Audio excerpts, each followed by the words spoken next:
waaye ci leneen sànq bi tey mu ngi koy wax nee na tey dañuy poobar wala ñu nokkos ni ko maam Khady waxee dossier yi nga xam ne moo am ci semaine bi mu li ci gën a fës nag doon scandale sexuel bi nga xam ne moo am fële ca direction générale à la promotion des pôles urbains bu Diamniadio ak Lac Rose ñu ci doon dégg ki li nga xam ne mooy Ousmane Noël Dieng di chef de cabinet bu ministre James Farba Sarr moom mbir mi sax dafa teeru jee ci yoon ndax gannaaw moom Ousmane Noël Dieng dañ ko doon jiiñ ni da doon tëdd ak ab ndaw ab soxna si bureau ci weeru koor gile maanaam sax ay tuuma la yuñ gàlloon ci ndoddam di xam ne ni promotion canapé la ko doon proposé leneen ka ko xam ne ba tey mooy soxna si xale bu jigéen bi di wuyoo ci turu Soda Gueye ne moom moo pare pour daaneel Ousmane Noël Dieng ndax daf koy faral di day proposé loolu maanaam rek maanaam jox ma sa bopp ma wutal la liggéey ci loolu la sax moo tax boobu la riir am ci semaine bi mbir mi yegg na ci loxoy yoon ba ni ngi tey sax ci suba la aay bi wàcc ndax moom mbirum Ousmane Noël Dieng jàppoon na ci ñetti nit ki li nga xam ne mooy Babacar Sow gannaaw bi coow li amee sax ba ab vidéo génnoon ci moom moo jël vidéo ba jot koo tas te nam ko jotu taseel sax looloo soobee ñu Ousmane Noël Dieng jël ab plainte jébbal ko ci loxo yoon moom tribunal des flagrants délits bu Ndakaaru tey jii sax lañ leen doon àtte ñoom ñett ñooñu la nga xam ne tegoon nañ leen ci loxo ci boobule mbir xamle nañ ni rek moom Babacar Sow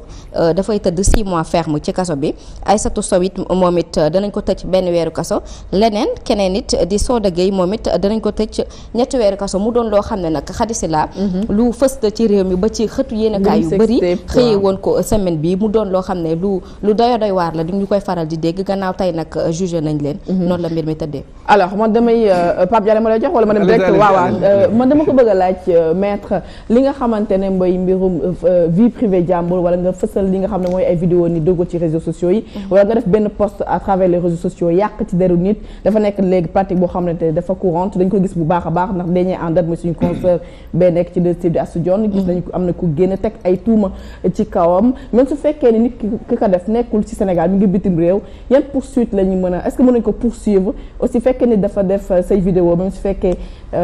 lu mu la fekkee dafa xaw a doy waar est-ce que am nga droit aussi poursuivre ko te leneen li ma ci dolli mooy yu mel noonu ki def vidéo bi maanaam ki futteeku comme ni ko yaayam juree def ay vidéo la kii kooku moom dara du ko ci fekk mais ki nga xam ne moom moo ko publier kooku la yoon di topp Sénégalais yu bëri loolu également c'est ça protection des données personnelles parce que di tëddee sa secrétaire ba pare filmer ko tamit xam nga tamit attends c'est lui qui a filmé wala non c'est la fille qui a filmé ndaw si la qu'est-ce qui s'est passé dossier bu ma xam la bu baax parce que ñun ñaar ñëpp xam naa kon yow la ñuy déglu qu'est-ce qui s'est passé voilà Babacar Sow xam naa ko bu baax Ousmane Noël ci boppam moom a présenté Babacar Sow boobu moom il était chargé de com de Ousmane Noël ñoom nag li presse bi wax que ni lii moo leen boole déedéet ñoom bi ñu tàqalikoo yàgg na depuis que ñu ngi tàqalikoo nag Babacar mu ngi koy menacé sur les réseaux sociaux ci ay problèmes yu ñu am ñoom ñaar mais déjà li may njëkk a préciser mooy mbir mi xewul ci weeru koor gi déjà la plainte de Noël avant koor gi la parce que les échos moo bind loolu moo bind ne ci koor gi la ak réew mi quotidien c'est avant nekkul ci koor gi Ousmane Noël bi mu porté plainte rek yàgg na waxatuma laak nag mbir yi ba mu xewee yàgg na léegi moom dafa ne Babacar bi mu yoree mbir yi daf ko envoyé soxnaam wóoruma ndax envoyé na ko wala mbir yooyu d'abord bala nga ko te fu mu jógee ku ko ci filmer mbir yi très bien kenn filmé wul kenn soxna si nga xam ne moom lañ ci njëkk a interpellé mu ne moom moo créé faux profil jox vidéo yi Babacar kooku noonu dafa ne moom Ousmane daf ko waroon a recruter di ko chantage léegi ci biir chantage bi xale bu jigéen bi moom mooy wax moom Soda moomu mu ne lii ngay bañ say moroom a ngi koy nangu am lu mu ko tëmbalal jox ko xamuñu lan la xamuñu ndax c'est avéré mais li waar sabab coow li dëgg mooy moom Babacar moomu dafa jékki-jékki envoyé ko le délégué général Diène Farba Sarr c'est là où Ousmane Noël a porté plainte pour chantage ne kii dafay yor ay mbir di ko chanteloo di ko ci laaj xaalis ak yu ni mel loolu foofu la mbir mi kiiwee léegi nag amul benn vidéo bu nekk ci internet bi non nekkul ci internet bi mais justement loolu dinañ ko gaar vidéo rek gaar publié ko kenn gisu ko kenn publié wul vidéo bi kon vidéo kenn gisu ko ba léegi nekkul ci internet d'accord li nga xamante ne moom la soxna si nga xam ne dafa ne moom dafa bëggoon a daaneel Ousmane Noël li mu wax mooy moom moo ko ne yow lii nga bañ ñeneen ñu ngi koy nangu xaaral ma firndeel la ko wan loo xamante ne donc moom Ousmane Noël moo envoyé soxna si muy waxal soxna si vidéo wax du ma ko fi ci li soxna si loolu la wax ci biir tribunal ba alors bi loolu amee nag li nga xamante ne moom moo tax mbir mi wulee ñaay mooy Diène Farba Sarr bi ñu ci dugal en tant que responsable et en tant que délégué général ci la Ousmane Noël saisir la justice wane ne Babacar mu ngi koy chantage mais boo leen demee ci Facebook bu Babacar Sow effectivement def na live di wax loolu di naan ko yor naa sa vidéo defal nangam ak defal nangam ak defal nangam lu ko mooy di nga gis nangam d'accord donc kon ci foofu noonu nag la maintenant Babacar recevoir la plainte par piège bu ñu ko piégé yóbbu ko au niveau du tribunal ñu jugé ci kaw chantage yi nga xamante ne yaa ngi koy exercer ci yore des données qui sont personnelles ci nit. waaw moom données bu personnel boobu. moom mu jël ko moom en tant que responsable autorité envoyé ko ndaw si. loolu nag dama ne ndaw si moo ko wax. ndaw si moo wax loolu ndaw si moo wax loolu. ndaw si moom moo ne moom bi mu koy jéem a chanteloo pour promotion canapé yi ñuy wax. moom daf ko envoyé kii. mais il faut noter que ni plaignant bi ci boppam moom ñëwul à l'audience. donc il n'a pas eu l'occasion de s'exprimer sur certaines choses. mais je tenais à dire que ni li presse bu wax lu ci bëri. demeewul noonu. surtout que nga naan yaa ngi tëddee ci ay bureau yaa ngi tëddee ci ay weeru koor. Babacar Sow il paraît que moom jege ñaaña na woon ku yàgg ak moom la am na sax ay seeni photo yoo xam ne sax mi ngi ci dem bi moo ko jëlee woon seen dëkk andi ko di ko liggéeyloo di ko fay. Babacar Sow enseignant la woon bu nekkoon ci àll ba. di jàngale foofu noonu instituteur wala dara ci biir cadre activité politique yi ci la ko Ousmane Noël recruté def ko chargé de communication di ko fay xaalis bu bari ci biir DGP mu nekk ko jege waaw mu nekk ko jege loolu alors je vais poser la question non balaa muy tontu parce que il faut que mu am tous les éléments d'appréciation avant que muy tontu c'est-à-dire que li kii wax nii am na tam yeneen leeral yoo xamante ne parce que en dehors de li xew tribunal ak lañ fa wax ñun aussi am na ak gëstu boo xamante ne dañu déglu dafa am ñaari mbir yoo xamante ne dafa jarale effectivement ni mu ko waxee dëgg la tëddee bi du ci biir koor gi avant koor gi la mais dafa am ñaari jigéen yoo xamante ne ñoom ay victimes lañ ci loolu kenn ki dañ ko jot a tëddee bu vidéo bi génn mooy ki ñu tëddee avant koor gi am na ci keneen koo xamante ne moom nee na ci biir koor gi la victime loolu mais accepté wul offre bi donc ñaari victimes yooyu am na peut-être que kii moo ñeme kalaame dem ci yoon porter plainte mais keneen ki defu ko ñaareelu mbir bi mooy Babacar Sow moom nee na vidéo bi le fait que mu envoyé ko Diène Farba Sarr jublu ci chantage Malick Noël wala mu yàq dara mais daf ko bëggoon maanaam avertir na ko arrêté li ngay def yëg naa li ngay def li ngay sëq ak jigéen li ngay dund ak xale yi arrêté ko gis naa li ngay def arrêté ko pour freiner ko pour bañ a yàq image république bi nga xam ni moom la ñu bokk donc moom tamit day baax aussi ñu joxe version parce que 6 mois lañ ko condamné yoo xam ni daf ko war a tëdd beneen mbir bi mooy man loolu daf ma jaaxal comprendre ma peut-être que invité bi dinañ ci indi ay leeral naka lañ la mën a condamner ni la da ngaa publier vidéo jaabur boo xam ne alors que vidéo bi nekkul ci internet bi ça n'existe pas vidéo c'est-à-dire vidéo bi existe na mais kenn publier ko publiquement kenn mënu la wax ni vidéo bi ñi ko yor mën naa la ni mu weesuwul juróom benn nit mais est-ce que bu dee 2 personnes même bu dee une personne sax ñoo ko yor bu dee groupe WhatsApp vidéo bi est-ce que envoyé na maanaam nga gis vidéo mais du moment que mu envoyé ko déli la waaw léegi est-ce que dafa yem ak ma publier ko ci Facebook wala publier ko ci bureau loolu laa comprendre non kan la ko envoyé Diène Farba la ko envoyé waaw am naa film de mais pas benn saa nga envoyé vidéo bu dee une seule personne déli la envoyé na ko Ousmane Noël ci boppam envoyé na ko Diène Farba Sarr ci boppam léegi li ñu wax ne envoyé na ko jabaru Ousmane Noël laa mënula confirmer mais léegi soxna xale bi jigéen bi nga xam ne moom mooy à la base de tout moom nee na bi mu téye mbir yi envoyé na ko ñu bari alors mais li wér mooy li Pape wax amul ci fenn fooy dugg doo ko gis Facebook waaw doo ko ñu bëri ci ñu lay wax ci vidéo bi yooyu dama koy tënk pour mën a poser ça parce que lii ngeen di wax nii dafa am solo alors maître lii Pape Ndiaye wax dafa am solo léegi dama bëgg a xam boo détenir vidéo jàmbur même su fekkee dugal ko ci Facebook Twitter wala anyway yaay xam fan nga koy dugal mais nga envoyé ko ne serait-ce qu'une seule personne ba xam délit la ak aussi jamono ji lu ñu seetlu Sénégal mooy di chanter nit ñi di faire chantage ci nit ñi soit nga am seen vidéo wala nga am benn sextape boo xamante da nga leen ko chargé dafa nekk loo xam dafa commencé nekk lu banal fii ci Sénégal la la ci justice wax même su fekkee aussi auteurs yi chantage bi ils sont à l'étranger gis nga li ñuy wax nii dafay firndeel li ma wax sànq mooy mënoo construire démocratie sans des démocrates coow lii di fi wax c'est des acteurs politiques ñi ko seq ñoom ñëpp dañuy politique Kaolack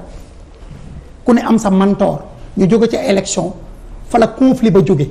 dëgg la ku ne di uute tilimal sa morom dëgg la donc c'est un problème politique d'abord waay il faut que mu leer Kaolack la xewe loola élément fa jotee ak élément Rahma fa lañ jotee seen biir ñoom ñëpp ñu ko seq góor ak jigéen ku ne jombaas rek waaw non dama ne ku ne ci ñu ko seq am na foo far ak foo faral ñoom ñëpp dañuy yëngu donc mooy li may wax gis nga débat politique débat idée la contre idée programme contre argument et non pas di roof ay ndëgg sërëxal ki ki nga bokkalul gis-gis ou ki nga jubóolul pour di ko piéger gis nga loolu moo fi war a jóg ça ne fait pas avancer la démocratie au contraire ça pollue et ça pourrit notre démocratie et c'est pas la première fois il faut que ça arrête et moi je suis pour qu'une politique pénale plus sévère c'est que il faut ñuy topp ci ay collecte de maanaam nga données am illicites adversaire pour daaneel ko yebal jigéen mu dem tëddee ko filmer ko parfois même amul dañuy sos je dis compromat. monsieur Sow vient de le dire Moussa d'abord c'est pas durant le Ramadan c'est archi faux deux c'est pas dans un bureau de la DGPU c'est faux aussi ah bon Ah oui, non c'est faux effectivement. c'est Mais faux vidéo bi pourquoi bureau c'est faux pourquoi parce que c'était un débat politique il fallait informer son patron politique ou bien rouver pour une situation yàq xel. pour yàq xel soit pour faire sanctionner la personne ou bien son patron politique ñu ne moom sàggan na ba lii di xew ci direction fekk xeweewu fa la preuve vidéo boobu kenn gisu ko mais c'est pas que kenn gisu ko que partagé wuñ ko c'est différent effectivement donc la vidéo a été partagée de l'instant ah oui il a été partagé kañ la même nekk délit. mais délit la c'est un délit quand vous faites une collecte illicite mooy yore vidéo buñ ne nit a ko moom nga partagé ko benn ñaar ñetti nit mais tu tombes sous le coup de la loi Et pourtant, même bu nekkul ne dañ ko génne ci site bi muy menacé parce que la cybercriminalité a les outils pour tracer à partir de tous les numéros kan ak kan a ko jot et à partir de ce moment vous tombez tous sous le coup de la loi même bu nekkee ne génnewuñ ko ci benn site foofu tamit am na laaj bu ma la bëgg a laaj parce que déjà man bi mu defee menaces yi avertir naa ko sur les conséquences judiciaires yi muy risqué au cas où mu yóbbu ko foofu mu mettre ko sur la place publique wala mu jox ko ku mu mën ci encore ko avertir avertir naa ko moom Babacar Sow D'accord. léegi envoyé na ko Ousmane saisine na cybercriminalité mais li ma bëgg a laaj te mu yëm ma lool mooy bi ñu demee ci enquêteur cybercriminalité effectivement man woo nañ ma parce que gis nañ ne j'ai changé beaucoup avec le gars ok léegi waa ji enquête moom cybercriminalité di bañ ñu tasaare ay discussions privées di bañ ñu tasaare ay données personnelles moom moo jël téléphone Babacar di tasaare audio yi ma doon partagé ak Babacar moom ci boppam. kon yow rescapé nga yow instant bi moom ci boppam mu fekk la l'enquêteur lui-même. j'avais dit que ne man personnellement audio yi attends foofu non j'ai pas compris. enquêteur bi ci boppam parce que Babacar maa ngi doon wax ak moom. D'accord. ci risques yi nga xamante ne mu ngi ci doon courir yépp par rapport ak li nga xamante ne effectivement mettre à raison ak le débat politique fi mu toll war a nekk ci ay mbirum sexe ak mbirum yooyu noonu alors que débat de projet la war a doon ma ne ko nag léegi lii nii am na ay risques judiciaires yoo xamante ne boo ko ci partagé fu ne yow lii dina la dal ñu interpeller ko. waaye vidéo yi am na. non vidéo génnul. kenn gisul vidéo. génn ak am na. génn ak am am na waaw parce que li nga ci xamit yoon la nga leeral ak. non vidéo génnul mais waa ji léegi bu ñu ko yóbbee. moom ci biir ci enquête bi moom mi nga xamante ne moom moo war a enquêter confisquer téléphone Babacar mais di tasaare ay audio. c'est grave. madame pour yeggali ci question boobu. gis nga cette question là. il faudrait que les autorités judiciaires de ce pays. surtout judiciaires jël ko avec beaucoup de sérieux gis nga suñu réew. dana tas ndax loolu. commencé na ko fi mu ne nii képp koy woo téléphone. mu ngi lay c'est que yàlla rek moo la mën a suturaal mais personne n'est à l'abri quel que soit ton statut et quelles que soient tes conditions da ngeen di toog ngénte di waxtaan toog entre xarit di waxtaan toog màggal di waxtaan toog gàmmo di waxtaan toog ziar di waxtaan entre amis mu am kuy filmer am kuy enregistrer ça veut dire quoi il est vrai qu'on sanctionne systématiquement mais il faut que ça soit beaucoup plus sévère pour que ça soit plus dissuasif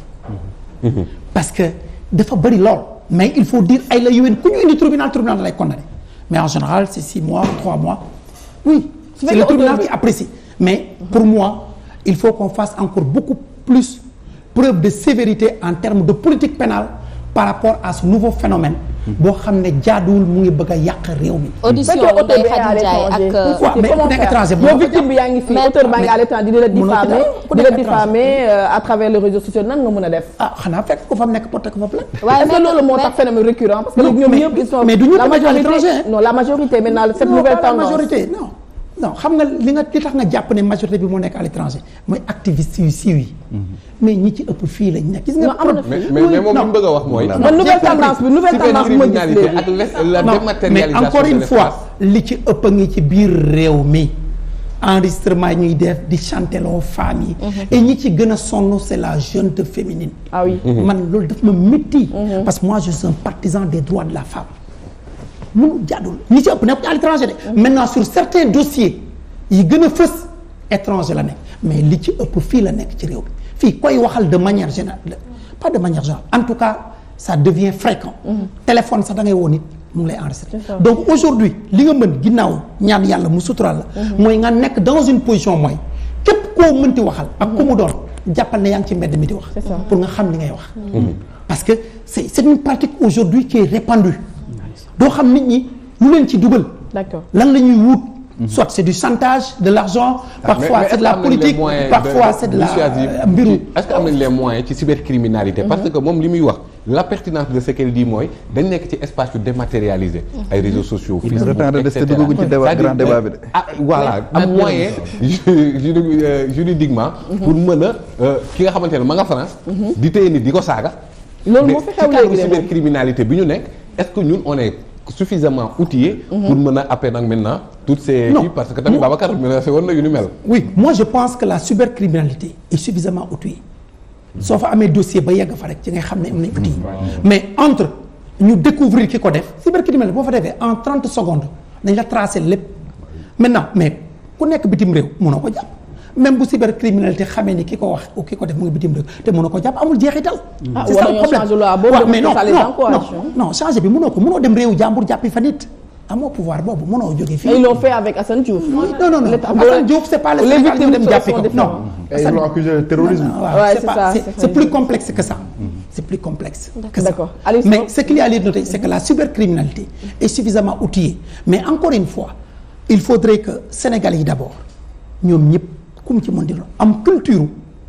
ku la enregistrer filmer la di la chanter loo nga porter ko plainte parce que ñu bëri dañuy ragal porter plainte surtout les dames parce que les candidats bët bee xool bi donc il faut ñu briser ce tabou là nit ñi de porter plainte